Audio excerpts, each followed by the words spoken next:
Well, you're going to love this story. There is a new viral video tearing up the internet that's already gotten almost 3 million hits. It's of a homeless man in Columbus, Ohio, who panhandles on the side of the road. He carries a sign that says he's fallen on hard times and has a God-given gift of voice. Turns out it's exactly what he does have.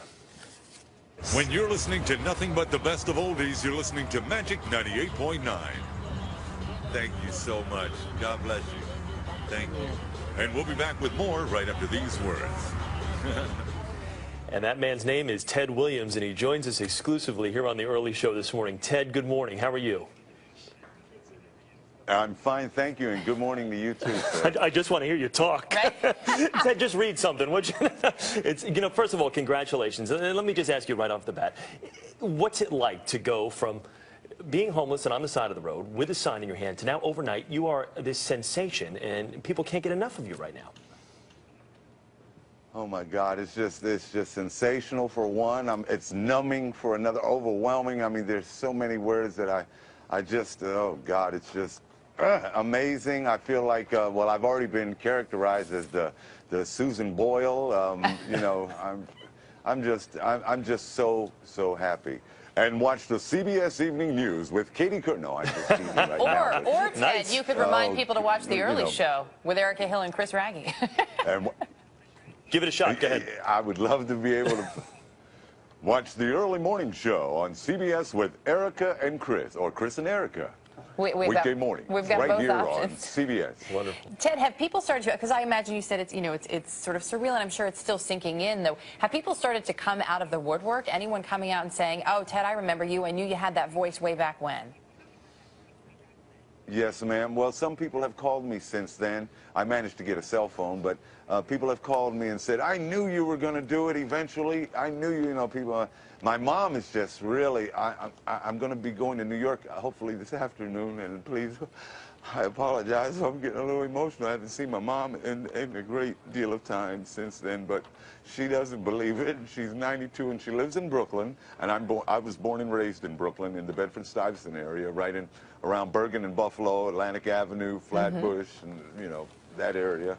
So, you know, God has been so good, and in the year 2010, on this date book that somebody gave me, I was going to write on there, well, another year wasted, but it was the year that I found God in my life. I mean, really a God of my understanding, and so it wasn't a wasted year, and I had no idea that something like this would have ever happened to me. It's like almost winning the Mega Ball lottery or something. This is just phenomenal. You're the third lottery winner today. And let me ask you this, Ted. You got your career got derailed through drugs and alcohol. You talked of that, and now you've been sober for what, 2 years now? Is that correct? About 2.5 years. About two and a half years. Congratulations for this. So what now? What would you now like to do? How are you going to put this voice to use? Well, I would like to just have a job and a home, an apartment or anything, you know, to be able to cook in. I'd like to, you know, just get my life in a responsible area of a 53-year-old man, a tax-paying citizen, and try to put some of my bad memories and everything. Well, I'm not going to forget where I came from, but I just want to put some of that on the back burner and continue with my life, whatever is left to live, and hopefully, like I said, I was holding that sign with the hopes or the wishful thinking that somebody was going to ride by and say, hey man, you know, I got an internet radio station that could possibly use some production work or something. Well, clearly everything happens for a reason. There's a reason that you were there and that someone did drive by. You mentioned your mom and that you're headed here to New York. Your mom is 92, and this hasn't quite sunk in for her. You haven't seen her in a while.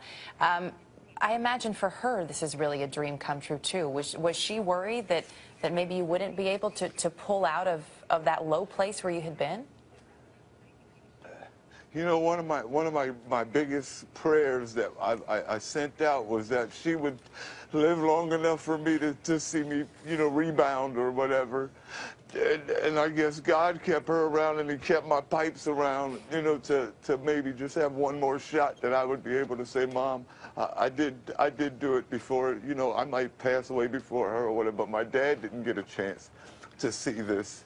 But God is good, and the only difference between now and the time that I did have some kind of a heyday or a successful life is that now I'm more appreciative of life. I'm not taking it for granted, and I am thanking the Lord every day. Even if this didn't happen, I was still on that road. I thanked him and had a, you know, my hour with God. You know, I called it my hour with God. Sometimes I would make $25 in an hour. Sometimes I'd make 25 cents in an hour, but at least I would talk to God. I'd get mad at some motorists who would pass by and say, oh, look at that guy who's going to, Little did they know. I would have my little mumbles. Little did they know. Well, yeah, Ted, you know yeah, what? You've put us in great spirits today. Before we let you go, real quickly, say now batting for the Boston Red Sox, number 9, Ted Williams.